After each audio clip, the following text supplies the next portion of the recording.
Last week we talked about how the division of labor is only relevant because of the concept of trade. If you missed it, you can follow my fingers.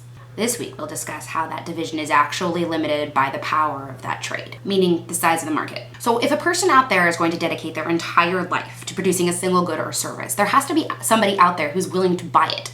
Now, that other person doesn't only have to want it, but they also have to be able to afford it. I can divide up the production of, say, a refrigerator pretty damn far, but when you put all those pieces together, fact of the matter is they still average about one per household in the Western world. This means there is a limit to the market of refrigerators.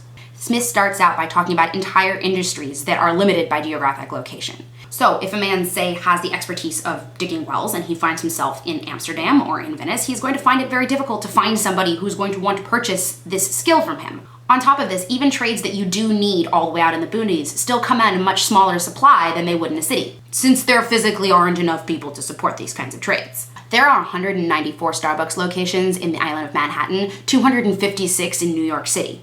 But in Newton, Iowa, and yeah, that's a real place, there's only one.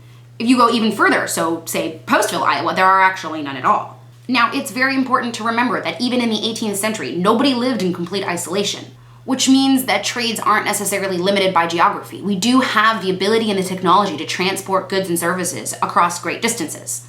This allows us to share and expand our division of labor. It also leads to commodities, but we'll get to that later.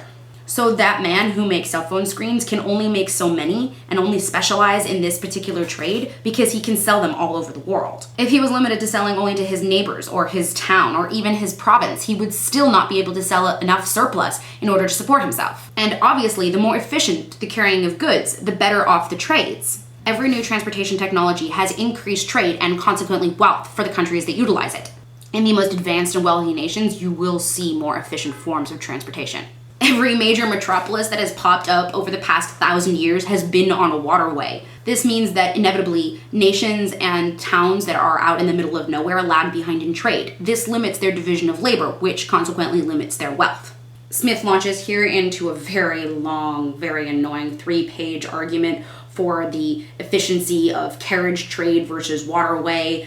He talks about the cost of actually building that mode of transportation, the cost of maintaining it, the men who have to run it, the amount of goods that they can transport, and how long it takes them to transport that form of goods. Punchline: water transport, good.